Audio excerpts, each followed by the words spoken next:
Hey, welcome. We often see big social problems as just headlines or statistics, right? But what if the real drivers are actually invisible forces inside our own minds?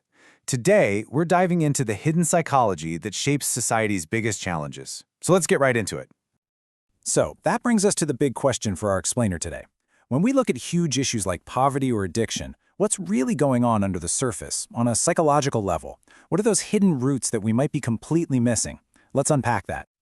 Okay, so first things first, let's get on the same page about what a social problem really is. We're not just talking about individual bad choices here. We're talking about failures at a system level. Things like discrimination, prejudice, or a serious lack of opportunity that create disadvantages for whole groups of people. All right, so to really dig in and see these hidden roots in action, we're going to focus on one core case study: poverty.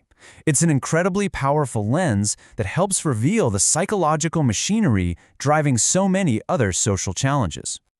And this, right here, is so critical to understand.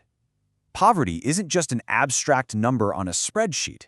It is a daily reality that can strip away some of the most fundamental human rights: the right to feel secure, to be healthy, and of course, to live with dignity.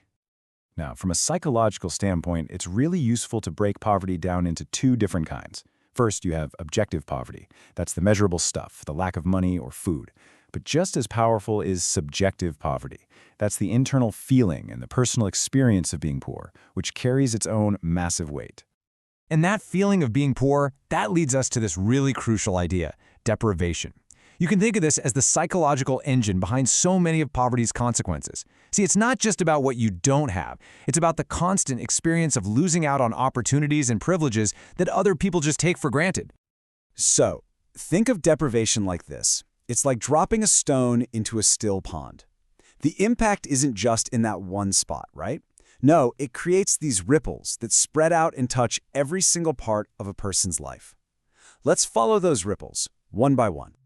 Okay, so that first ripple, it hits on a physical and a cognitive level. Malnutrition doesn't just stunt a child's physical growth. It directly impacts the developing brain.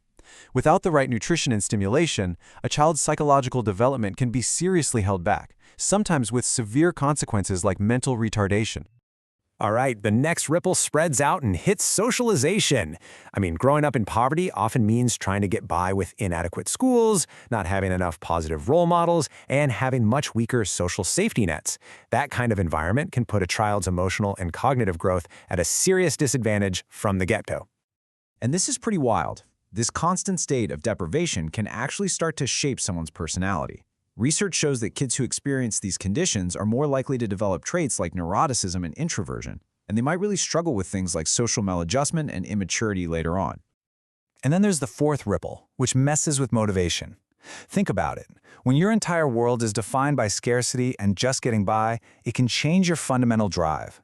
This can lead to what psychologists call a lower need for achievement and, totally understandably, a higher need to depend on others for basic support.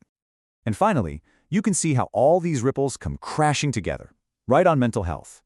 The data is just undeniable here. The risk of developing mental health problems is significantly higher for people experiencing poverty, homelessness, and unemployment. The cumulative stress is just immense. Okay, so we've just followed the psychological fallout of deprivation, using poverty as our main example. But here's the key takeaway. Let's zoom out a bit. Because the crucial insight here is that these same mechanisms, the loss of opportunity, the chronic stress, the hit to your motivation, they don't just apply to poverty. They are the hidden roots of so many other systemic challenges. Let's take drug addiction, for instance. It's so easy to see it as just an individual failing, but when we put on our psychological lens, we see it as a chronic problem fueled by the very things we've been talking about: low socioeconomic status, high stress, intense peer pressure, all things that are amplified by deprivation. Or how about something like the social custom of dowry? This practice can turn the birth of a daughter into a huge financial burden, especially for poor families. This not only makes their economic situation worse, but puts women in an incredibly vulnerable position, often at a high risk of harassment and even violence. This really gets to the heart of the matter when it comes to making change. For deep-rooted customs like dowry, you can't just pass a new law and call it a day. As this quote points out, real change requires the active involvement and cooperation of society.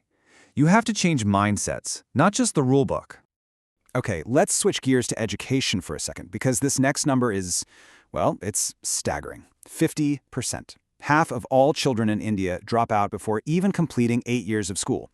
This isn't just millions of individual decisions, it's a massive systemic failure, and it's tied directly to the psychological and economic pressures we've been talking about. And when we talk about this failure in education, it kind of breaks down into two main problems. You've got wastage, which is what happens when a child drops out and all the time and money invested in them is just lost.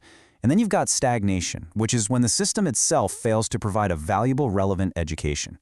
Both are symptoms of the same root problems. So yeah, these problems are super complex, right? They're all tangled up together. But what can we actually do about it? Let's shift our focus now to interventions and look at how a psychological approach can help us start breaking these cycles. But from a psychological point of view, the goal of any intervention isn't just about handing out aid. It's about empowerment. It's about training individuals, building up their cognitive, motivational, and behavioral skills, so they have the tools they need to take control of their own lives. But, and this is a really important but, there's a serious warning here. The source material cautions that continuous help without a real focus on skill building can actually backfire and create what's called psychological dependency. The ultimate goal, as we see here, has to be self-sufficiency, period. So, what does that leave us with? It points to this holistic, three-level solution. For any intervention to really work and have a lasting impact, it has to happen on all three fronts at the same time.